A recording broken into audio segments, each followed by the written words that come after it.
நேற்று வெளிவந்த ஒரு முன்னணி நிறுவனம் நடத்தின கருத்து கணிப்புல எடப்பாடி பழனிசாமி அவர்கள் மீண்டும் ஆட்சி அமைக்க போறாரு அப்படின்னு தெளிவாக ஒரு தீர்ப்பு வந்திருக்கு நண்பர்களே. நேற்று IPDS அப்படிங்கிற நிறுவனம் சர்வே நடத்தியிருந்தது. 35,000க்கும் மேற்பட்ட தமிழக மக்கள் கிட்ட 234 தொகுதியிலையும் போய் அவங்க கருத்து கணிப்பு நடத்தியிருக்கிறாங்க. அப்படி நடத்தியதுல பலரும் ஆச்சரியப்படும் விதமாக எடப்பாடி பழனிசாமி அவர்களுக்கு தான் பெரும்பான்மையான மக்களுடைய ஆதரவு இருக்குது அப்படிங்கிற தெளிவாகி இருக்குது.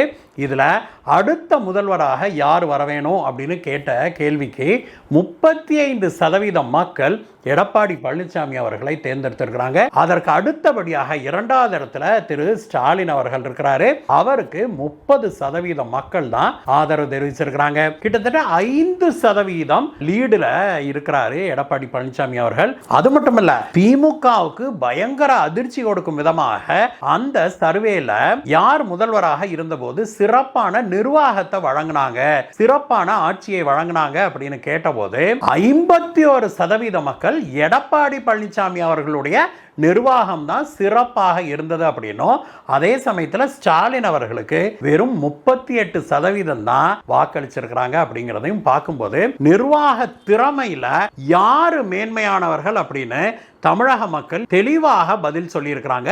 எடப்பாடி பழனிசாமி அவர்கள் தான் அப்படின்னு. அதே போல சட்டம் ஒழுங்கு யாருடைய ஆட்சியில நல்லா இருந்தது அப்படின்னு கேட்டபோது 55% மக்கள் அதிமுக ஆட்சியில் எடப்பாடி பழனிசாமி அவர்களுடைய ஆட்சியில் சட்டம் ஒழுங்கு சிறப்பாக இருந்தது அப்படின்னும், அதே சமயத்தில் திமுகவுடைய ஆட்சியின் போது மு.க. ஸ்டாலின் அவர்களுடைய ஆட்சியின் போது சட்டம் ஒழுங்கு எப்படி இருந்ததுன்னு கேட்டதுக்கு 33% மக்கள் தான் அது நல்லா இருந்தது அப்படின்னு சொல்லியிருக்கிறாங்க.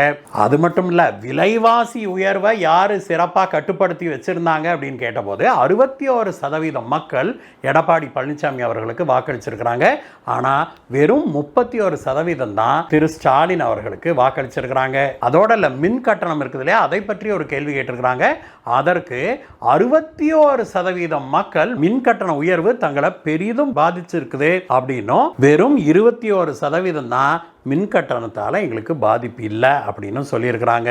பெண்களுடைய பாதுகாப்புக்கும் 61% மக்கள் எடப்பாடியார் ஆட்சி தான் பெண்களுக்கு பாதுகாப்பாக இருந்தது அப்படின்னும் பெருவாரியாக வாக்களிச்சிருக்கிறாங்க. இதையெல்லாம் வைத்து பார்க்கும்போது தமிழக மக்களுடைய மனநிலை இன்றைக்கு பெருவாரியாக அதிமுக ஆட்சி திரும்புவதையே விரும்புது அப்படிங்கிறது தெளிவாக தெரியுது நண்பர்களே. இந்த வீடியோவை பற்றிய உங்களுடைய கருத்து என்ன நண்பர்களே? கமெண்ட்ஸ்ல சொல்லுங்க. மீண்டும் உங்களை வேற ஒரு வீடியோ சந்திக்கிறேன். Bye bye.